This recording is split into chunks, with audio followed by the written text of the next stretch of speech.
School की online classes में आपका स्वागत है। लास्ट प्रश्नावली हमने स्टैटिक्स एंड सांख्यिकी को खत्म कर दिया था और आज अपनी जो प्रश्नावली है वो 19वीं प्रश्नावली सड़क सुरक्षा शिक्षा के बारे में है। बहुत ही सिंपल प्रश्नावली है और इसका जो अंक बार है वो 4 नंबर है। तो और इसमें ज़्यादा सवाल भी नहीं, कम से कम 4 से 5 सवाल है। वो फिक्स सवाल ही आते हैं एग्जाम में, उनको आपको याद रखने हैं और बिल्कुल ही बोनस नंबर है, बिल्कुल ऐसे समझ लो कि फोकट के नंबर है, तो आप आसानी से प्राप्त कर सकते हो। नॉर्मल 3 से 4 सवाल है, वो आपको याद रखने हैं।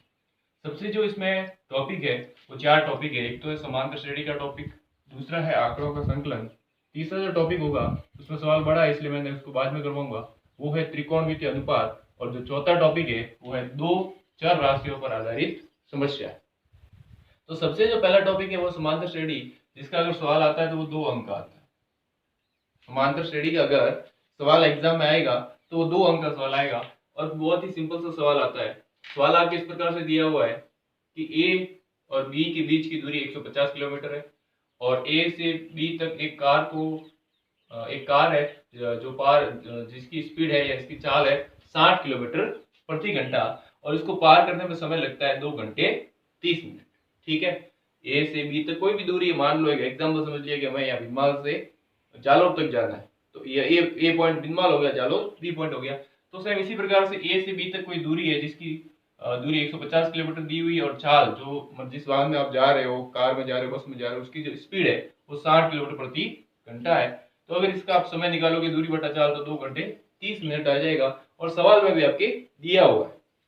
फिर आगे दिया हुआ कि ए से बी तक जो सिग्नल लगे हुए 10 सिग्नल लगे, तो किसी दिन बहुत ज्यादा यातायात होने के कारण जो सिग्नल लगे हुए पहले सिग्नल पर 1 मिनट आपको लेट होता है, इसी प्रकार दूसरे सिग्नल पर 2 मिनट, 3 मिनट तीसरे सिग्नल पर, चौथे सिग्नल पर 4 मिनट, और इसी प्रकार करते हुए जो लास्ट 10वां सिग्नल आएगा वहां पे आपको 10 मिनट लेट होगा। तो यहाँ पे जो आपका टाइम है, यहाँ पे आपका टाइम खराब हो रहा है, यातायात में खराब हो रहा है। तो अब वो सवाल पूछ रहा है कि ए से बी तक जाने में आपको कितना समय लगेगा। पहले कितना समय लग रहा था, 2 घंटे 30 मिनट, अब कितना लगेगा ज्ञात करना पड़ेगा। क्या ज्ञात करना पड़ेगा, इनके बीच कितना समय खराब हुआ, यहाँ पे टोटल कितना समय खराब हुआ। जैसे अगर कार भिनमाल से रवाना हुई या फिर समझ लो पॉइंट ए से रवाना और बी पॉइंट तक जाती है, तो बीच में 10 यातायात सिग्नल आएंगे, वहां रुकेगी, पहले सिग्नल पर 1 मिनट, दूसरे सिग्नल पर 2 मिनट, इस प्रकार रुकते रुकते जाएगी। तो जो यहाँ टाइम वेस्ट हो रहा है वो हमें कैलकुलेशन करना है और निकालना है कि कितना टाइम वेस्ट हुआ और वो इसमें ऐड करते हैं।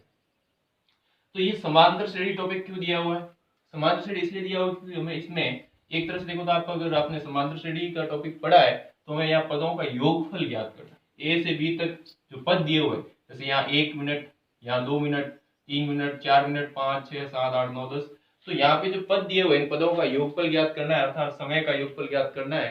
तो हमारे पास समय आ जाएगा। तो पदों का योगफल का फॉर्मूला होता है SN बराबर n/2 कोष्टक A plus L। n क्या है, टोटल पद कितने पद है, 10, तो n का मान 10 हो गया। A प्रथम पद कितना है, 1, अंतिम पद कितना है, 10। तो ये आपके पास फॉर्मूले में वैल्यू आ गई, फटाफट रख दो इसको कि SN बराबर 10/2 गुणा 1 प्लस 10। SN बराबर 2 का 10 में भाग दिया 5 बार, 10 और 1 11, गुणा करोगे 55 मिनट आ जाएगा। 55 मिनट आपकी यहाँ पे टाइम वेस्ट हो जाएगा। ए से बी तक जाने में जो टाइम खराब होगा या जो वेस्ट होगा वो 55 मिनट होगा। टोटल पहले समय 2 घंटे 30 मिनट था, तो कुल समय जो लगेगा वो 2 घंटे और 30 मिनट। अब आपके पास 55 मिनट है तो 55 को जोड़ दो, तो ये 5 और 3 8, 2 घंटे और 85 मिनट। 85 मिनट तो होते नहीं, 60 मिनट होते हैं। 60 से कितना ऊपर, 60 इसमें से घटा दो तो 70, 80 और 85, 25 मिनट ऊपर आएगा। और 60 मिनट का 1 घंटा, देखो 2 घंटे 85 मिनट है, 85 में से 60 घटाओ, 5 2 25 मिनट बचे। अब ये 60 है, इसका पूरा 1 घंटा होता है, तो 2 से ये हो गया 3 घंटे 25 मिनट। समझ में आया सवाल। तो आपके पास जो समय आया वो आ गया 3 घंटे 25 मिनट। तो ये आपका पहला सवाल था। इस प्रकार से सवाल आ सकता है समांतर श्रेणी पर आधारित, और फिक्स सवाल ही आते हैं। 2 नंबर का अगर सवाल आता है तो आएगा। तो ये लगता है आपको समझ में आ गया होगा। पदों का योगफल ही हमें ज्ञात करना था और कुछ नहीं करना था। दूसरा होता है जो है आंकड़ों का संकलन, 1 नंबर का सवाल आता है। उसमें फिक्स सवाल एक ही, पीयूसी क्या होता है या पीयूसी की फुल फॉर्म क्या है, इसके बारे में पूछते हैं। तो पीयूसी की फुल फॉर्म सभी को पता ही है वैसे, प्रदूषण नियंत्रण प्रमाण पत्र। प्रदूषण नियंत्रण प्रमाण पत्र, इसको बोलते हैं पीयूसी, प्रदूषण नियंत्रण प्रमाण पत्र। उसके बाद जो चौथा टॉपिक, तीसरा मैं इसके जस्ट बात करवाने वाला हूँ। तीसरा चौथा टॉपिक है दो चर राशियों पर आधारित समस्या है। अब कौन कौन सी इसमें समस्या है वो हमें देखनी। पहले इसमें एक फॉर्मूला है रुकने की दूरी का, फॉर्मूला आपको याद रखना है, कभी कभार फॉर्मूला भी पूछते हैं। रुकने की दूरी, रुकने की दूरी बराबर प्रतिक्रिया दूरी प्लस अवरोध दूरी। प्रतिक्रिया दूरी प्लस अवरोध दूरी, रुकने की दूरी बराबर प्रतिक्रिया दूरी प्लस अवरोध दूरी। अब इस फॉर्मूले के आधारित बहुत सारे सवाल। सबसे पहले आपके पास एक टेबल बनी होगी बुक के अंदर, देखना इसके अंदर हमें ये वैल्यू निकालनी। तो अगर आपके पास रुकने की दूरी दी हुई है तो प्रतिक्रिया दूरी प्लस अवरोध दूरी करोगे तो आपके पास आ जाएगा। अब हमारे पास यहाँ पे प्रतिक्रिया दूरी है, पीछा करने की दूरी, रुकने की दूरी और गति दिया हो। तो यहाँ पे इसी के अंदर देखो, 9 का जब 2 से आप गुणा करते हो कितना आता है 18। इसी के अंदर ध्यान से देखना, 9 का 2 से गुणा करोगे 18। अब 54 आया मतलब 18 का 3 से गुणा किया, 18 3 54। वैसे पता नहीं चल रहा, 54 में 18 का भाग दे दो। ये कैसे आया, 18 के अंदर 9 का भाग दिया 2 आ गया। ये कैसे आएगा, 54 में 18 का भाग दो, 18 3 54, तो इसका आंसर आ जाएगा 3। ठीक है, ये आ गया 3। अब ये कैसे आएगा, 4 का भाग दे दो 108 में, कितनी बार जाएगा 27 बार, तो ये आ गया आपके पास 27। तो ये टेबल थी जो हो गई खत्म। अब इसके अंदर एक और सवाल है कि 19 20 और 21 को लयबद्ध तरीके से गिनने में कितना समय लगेगा। आप ट्राई कर लो, 19 20 21 1 सेकंड समय लगता है, लयबद्ध तरीके से गिनना है 1 सेकंड। ठीक है, तो ये आपके पास इस प्रकार का भी सवाल आता है, 1 नंबर का सवाल है ये सब। ये भी आपके 1 नंबर के ही, अगर बोर्ड में सवाल आता है इसमें से तो 1 नंबर का ही आएगा। तो 2 नंबर ये, 1 नंबर ये, 1 नंबर ये, 4 नंबर हो गया। या तो ये एक सवाल आएगा और 2 इसमें सवाल आता है, या फिर जो तीसरा आपके है त्रिकोणमितीय अनुपात, उससे रिलेटेड एक सवाल आता है, 2 ये आ सकते हैं, या फिर त्रिकोणमितीय अनुपात और ये सवाल, कोई भी टोटल 4 नंबर का आएगा। तो हमें सबको कंप्लीट रखना है और बहुत ही सिंपल है, मुश्किल से 6 से 7 सवाल है जिनको हमें फिक्स करना है, बस उसी में से सवाल आते हैं। तो ये लगभग आपको सब समझ में आ गया होगा। ये भी इंपॉर्टेंट है, पीयूसी की फुल फॉर्म भी आपको याद रखनी है। अब हमारे पास बचा है त्रिकोणमितीय अनुपात। अब सवाल है अपना तीसरा, त्रिकोणमितीय अनुपात पर सवाल दिया हुआ है कि एक सीधे और ऊंचे 12 मीटर पोल पर सीसीटीवी कैमरा लगा। अब देखो सॉल्यूशन करते समय किस प्रकार से आपको डायग्राम बनाना है। बिल्कुल सीधे और ऊंचे 12 मीटर के पोल पर, तो ये समझ लो 12 मीटर पोल और इसके यहाँ पर सीसीटीवी कैमरा लगा। ध्यान से देखो, ये इसकी जो साइज है वो है 12 मीटर, इसकी साइज 12 मीटर दी हुई है। तो 12 मीटर के पोल पर सीसीटीवी कैमरा लगा ताकि पोल के शीर्ष से, ये पोल है और इसका ये शीर्ष है, पोल के शीर्ष से 13 मीटर दूर दृष्टि रेखा के आगे भी यातायात, ये आगे दृष्टि रेखा, इसके आगे भी अगर कैमरा यहाँ लगा तो इसके आगे भी यातायात जो है देखा जा सकता है। इसके अंदर तो देख नहीं सकता, लेकिन कैमरा अगर यहाँ लगा है इस डायरेक्शन में तो इसके आगे जो यातायात वो देखा जा सकता है। 13 मीटर दूर दृष्टि रेखा के आगे भी यातायात देखा जा सके, तो ये जो दूरी है ये है आपके पास 13।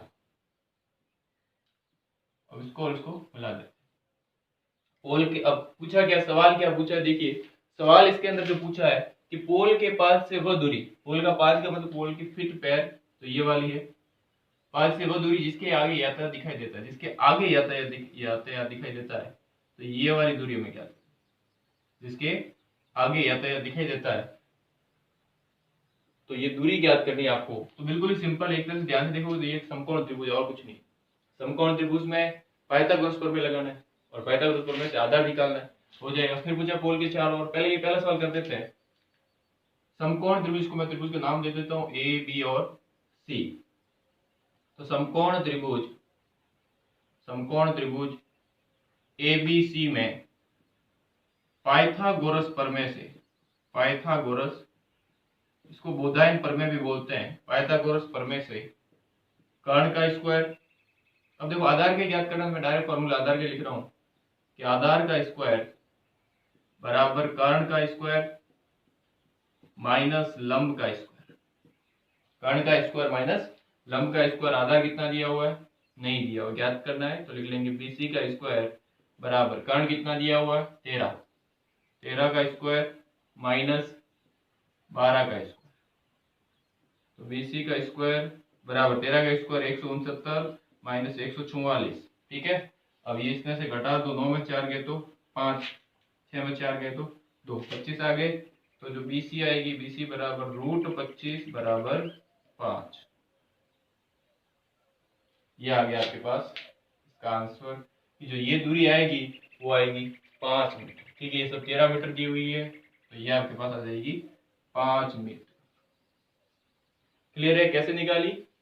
आधार का जो फॉर्मूला है उसके हिसाब से पाइथागोरस फॉर्मूला लगाया और हमने इसकी दूरी निकाली। अब जो इसके अंदर दूसरा सवाल पूछा है, ये तो पहले का हल था, अब दूसरा जो सवाल पूछा है वो भी सिंपल है। पोल, ये रहा पोल के चारों ओर, इसके चारों तरफ अदर्शनीय वर्त का क्षेत्रफल क्या होगा। ये पोल है, इस पोल के चारों तरफ अदर्शनीय वर्त का क्षेत्रफल क्या होगा। इस प्रकार से एक वर्त बन रहा है, ये इस प्रकार से, तो हमें इसका क्षेत्रफल ज्ञात करना है।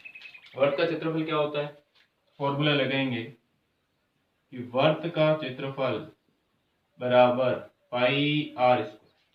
पाई आर स्क्वायर, आर कहां से लाए, त्रिज्या। देखो ये रही वर्त की, ध्यान से देखो, ये पोल है, इसके चारों ओर, ये मैंने पोल के चारों ओर बना दिया। पोल जैसे ये पोल खड़ा है तो इसके चारों ओर एक वर्त है, पोल ऐसे ही खड़ा होगा, इसके चारों ओर एक वर्त है, अदर्शनीय वर्त, तो उसका क्षेत्रफल ज्ञात करना है। कैसे करेंगे, यहाँ से यहाँ तक की दूरी, ये वाली दूरी आ जाएगी जिसको हम त्रिज्या बोलते हैं, वर्त की त्रिज्या। तो त्रिज्या कितनी आई हमारे पास, 5 मीटर आई।